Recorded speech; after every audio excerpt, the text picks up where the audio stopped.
আসসালামু আলাইকুম প্রিয় প্রবাসী ভাইরা, আশা করি সকলে অনেক ভালো আছেন। আপনি সৌদি আরব আসার পরে এক কফিলের আন্ডারে কাজ করতেছেন। এখন আপনি চাচ্ছেন অন্য একটা কফিলের আন্ডারে আপনি চলে যেতে বা কফিল পরিবর্তন করতে, কিন্তু আপনি জানেন না কফিল পরিবর্তন করার সিস্টেম কি এবং কি কি প্রয়োজন হয়। তো আজকের এই ভিডিওটা আপনার জন্য। সম্পূর্ণ ভিডিওটি ধৈর্য ধরে দেখুন এবং আজকের এই ভিডিওর মাধ্যমে আমি আপনাদের সম্পূর্ণ ডিটেলস দেওয়ার চেষ্টা করব।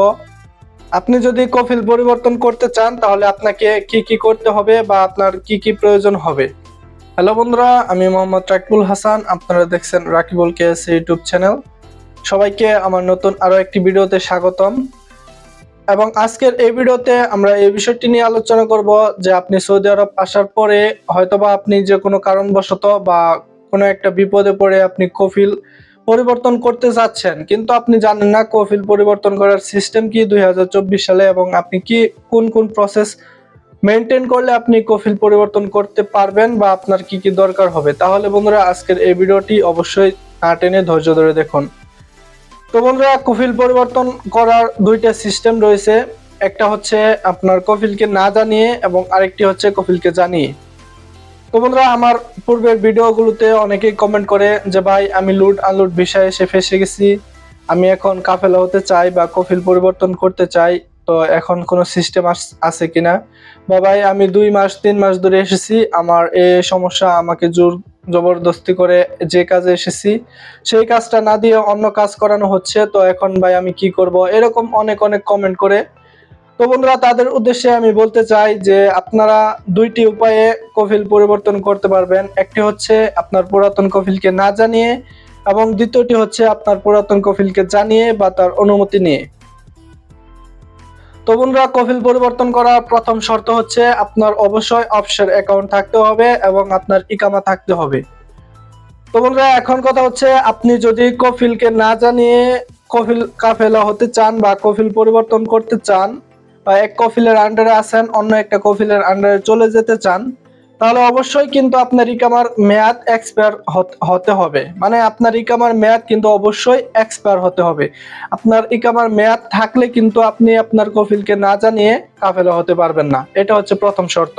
এবং অবশ্যই আপনার অফশোর অ্যাকাউন্ট থাকাটা জরুরি এবং অফশোর অ্যাকাউন্টে অবশ্যই কিউআই অ্যাকাউন্ট থাকতে হবে।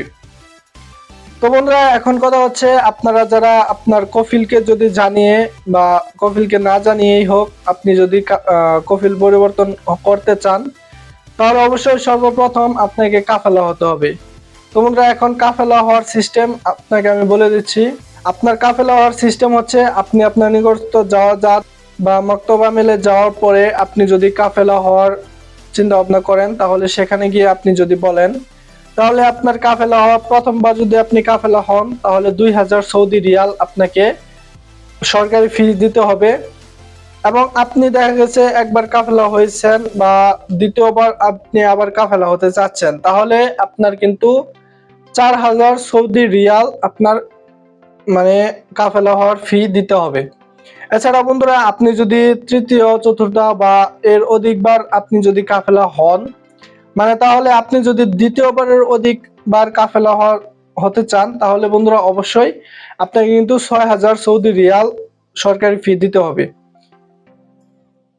তো বন্ধুরা, এখন আপনি যদি কাফেলা হতে চান অবশ্যই 2000 সৌদি রিয়াল মিনিমাম আপনার প্রথম অবস্থা প্রাথমিক কাফেলা হওয়ার জন্য 2000 সৌদি রিয়াল আপনাকে কিন্তু কাফেলা ফি দিতে হবে।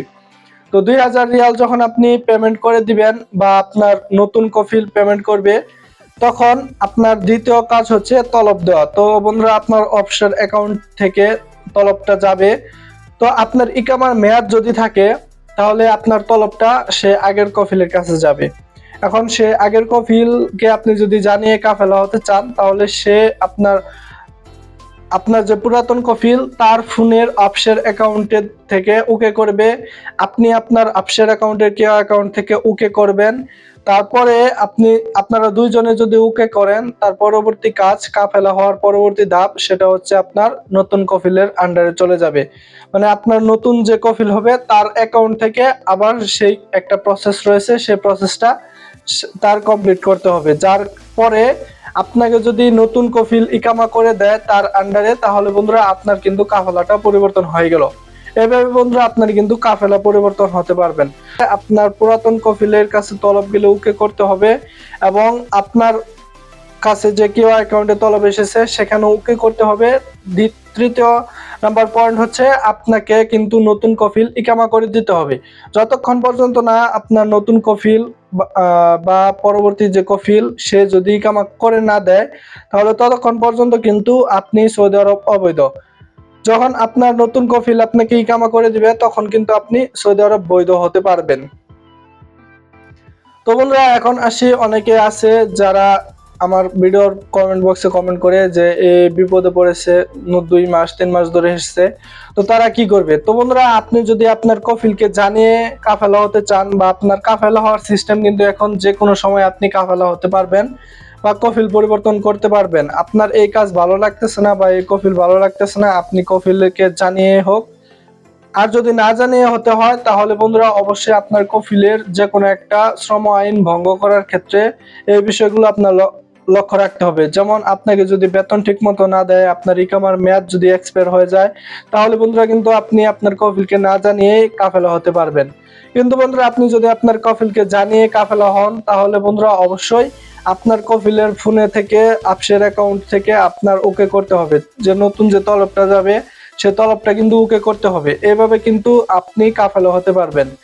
আর যদি বন্ধুরা আপনার সেই সিস্টেম না থাকে, আপনি যদি কাফেলা হওয়ার সিস্টেম না থাকে বা আপনার কফিল আপনাকে কাফেলা হতে না দেয়, তাহলে অবশ্যই আপনি যে কোনো একটা শ্রম আইন লঙ্ঘন করেছে এমন একটা জিনিস দেখবেন, বা আপনার ইকামার মেয়াদ এক্সপায়ার হয়ে গেলে তখন 3 দিন পরে বা 72 ঘন্টা পরে আপনি যদি তলব দেন তাহলে বন্ধুরা আপনার সেই তলবটা আপনার পুরাতন কফিলের কাছে যাবে না।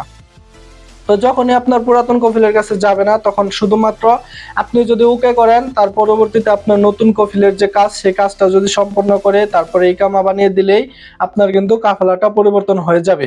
তো এভাবে হচ্ছে আপনারা কাফেলা বা কফিল পরিবর্তন করতে পারবেন। তো বন্ধুরা আশা করি বিষয়টা বুঝতে পেরেছেন। যদি বিষয়টা বুঝতে পেরে থাকেন অবশ্যই আমার এই ভিডিওতে একটা লাইক করবেন এবং আমার চ্যানেলে যদি আপনি নতুন হয়ে থাকেন অবশ্যই সাবস্ক্রাইব করবেন। অবশ্যই আপনার যদি কোনো প্রশ্ন বা মতামত থাকে অবশ্যই আমার কমেন্ট বক্সে কমেন্ট করবেন।